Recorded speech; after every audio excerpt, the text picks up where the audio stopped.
Hello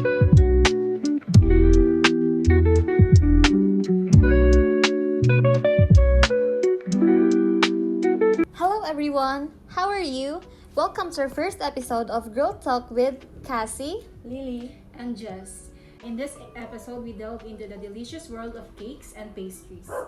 We'll uncover the artistry and trends in baking, along with some personal stories and practical tips that will shared by our expert in baking.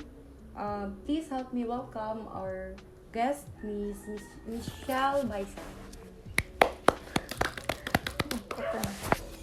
Hello Miss Michelle, good morning, and nice meeting you. So, in this episode, we are here to talk about the sweet spot of why cakes and pastries are so universally loved.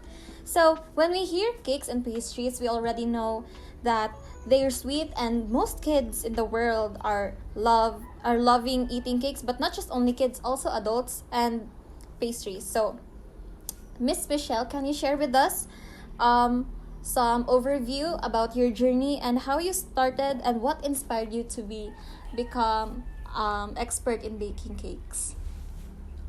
Actually, I start baking. At first, I cook kutsinta first. So, mo to siya, nagsugod ko, kutsinta lang to first. Dayon, nakuan din ko nga mag-try o something new. baking. Nag-enroll ko sa Master Kitchen o sabay tawag niya kining schedule lang bitaw, dili ito siyang taas nga. So nag-enroll ko og katong basic cake. At first dili supportive akong husband kay ingon siya ano kada adlaw na ga birthday nganong magkuan daw ko ana nga business kung dili tayo halos ba gid na so diha gidayon ang nakuan tinuod gid nga kada adlaw gid na ga birthday kay almost every other day na gid kay order. Nice gihapon ba? So, ikaw Ate Jess, nagyapon kay plan pohon nga basig sugod-sugod lang ka sa ginagmay Basin pohon. Pag makagraduate na. pohon. So, ma'am, what's the most challenging part of baking cakes and pastries po? Ang the most challenging gid kanang kuan bitaw ang kapoy na ka pero need pa gid nimo itiwason kay kanang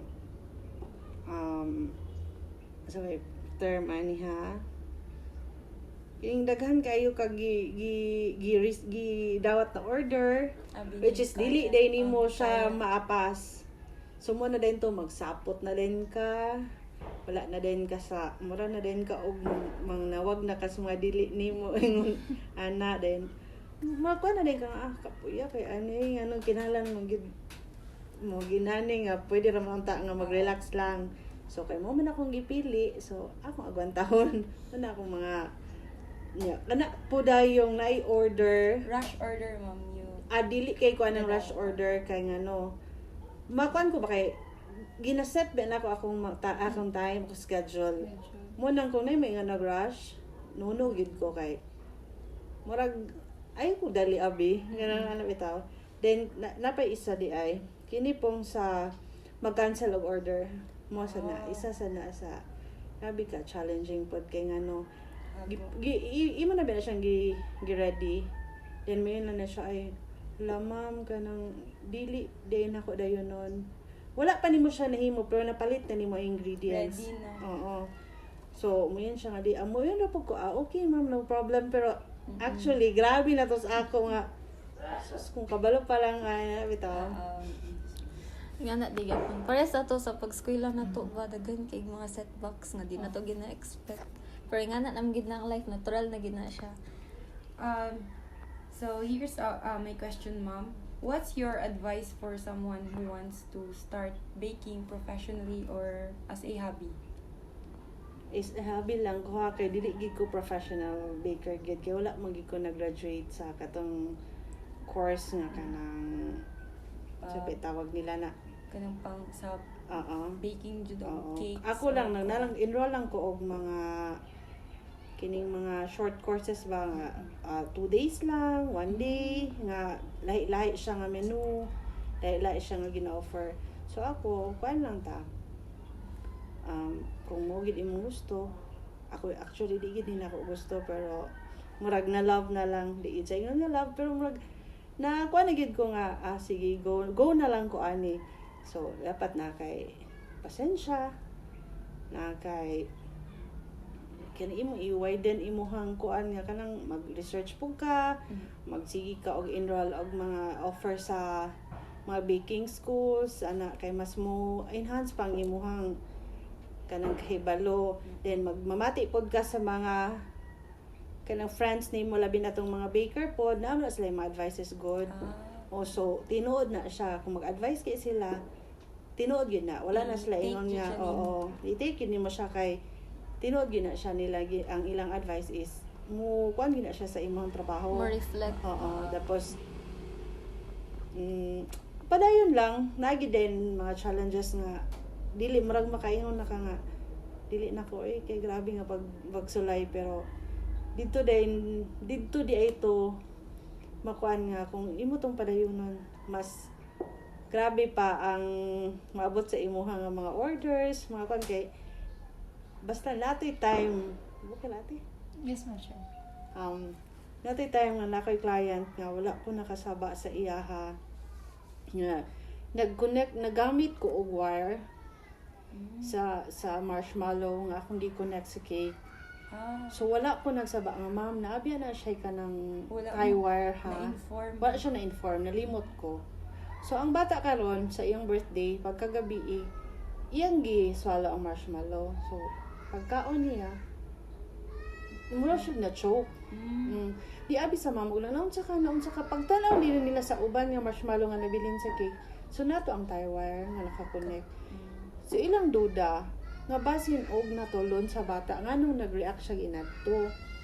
So ila din kong gi-text nga ma'am imong cake ba wala lagi ka nagsaba nga inani. So ako grabe ka stress gi kay ko adto nga time dili ni murag nakaingi ko nga dili na ko magpadayon kay grabe nga Murag end of the world na. as in murag dili na ko iyang papa ato sundalo iyang mama teacher so iyang tita sige ma'am ug maunsa gali ning bata sundalo ba iyang papa ani Na-threaten so ka.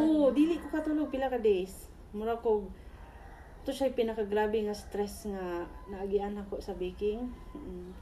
Question ako ma'am na kay permit nakakay ani wala day ka nag-eskwela og kanang safety mga na ba ko ma'am sorry gid kayo ako ginang lawaton akong sala pero kanang nalimot jud ko og ingon then mo to sugot na ko i-ultrasound siya offer ko nga ako'y bahala tanang gasto. Oy salamat sa Ginoo wala din siya nakakaon o Murag nakuha na-choke lang siya. Nag-react siya kay ang marshmallow mo pilit ba ya? So mo din to na ayan ko nga. Oy Lord, salamat kay din every na ko iluto. Perminti gyud na uy, na something. So perminti din na ma'am follow up din ma'am ang cake ba nato na inani na dili siya pwede kaunon o mo to siya nga akong mga lesson learned pod sa ako ang part ba nga as magluto ta mag-bake ta dapat kuan gid kay ta Kay pagkaon. oo pagkaon so dapat nata permi presence of mind then lang Sakto gid no kay bisag kita makakuan magitag honest mistakes nga maghatag og greatest lesson pod sa ato. So next question please, Lily. Kani ma'am, follow-up question. Unsa ang best seller na cake nga gin-order sa imuha? ang akong best seller is the mango stress leches cake. Lami, pangalan pa na lami Bana siya kanang vanilla chiffon cake soaked with tulo ka klase nga milk, all-purpose cream, condensed milk and evaporated milk. So i-mix na nimo siyang tulo. Dayon ang cake then is i-poke imo siyang bangag-bangagan para mag kuan. imo din siyang i-drop tong milk para mo soak soak ang milk sa cake then diyan na rin ka mag-icing and top with mango dayon. Nga na, nakatilaw man po ko ng mango tres leches. Miss Michelle, oh. Actually, the best good kay siya nga kuan flavor sa cake. Worth it kay siya, like, pwede siya sa lahi-lahi manggod nga mga occasions. Like, bisag sa graduation, mapabunyag, birthday, whatever. Occasion. Fit good kay siya sa tanan. And even adults, so mga older people nga, bisag, dili kay na sila pwede mag-sweets, pero ganahan gyapon kay sila. It's because unique man good ang taste. And mo na akong kuan nga, kani nga brand is worth it good kay siya like i-promote bitaw sa daghan.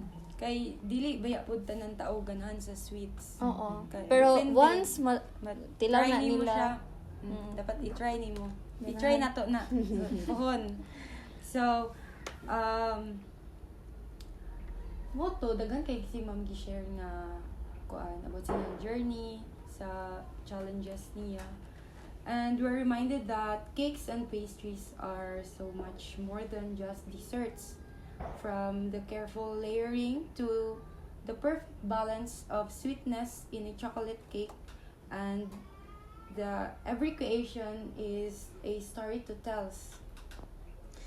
And you know, our guest today, Miss Michelle, showed us how passion and creativity come together in the kitchen, and we hope you're inspired to try your hard work and be good at baking or simply savor these sweet moments in life.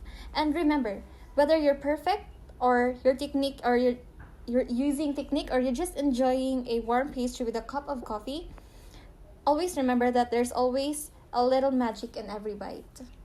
So thank you for listening, and don't forget to leave a comments or share this episode with your fellow foodies. Until next time, keep finding the sweet spot in life. One pastry at a time. Thank you. Bye-bye. Thank you, everyone. Thank you, Ma'am.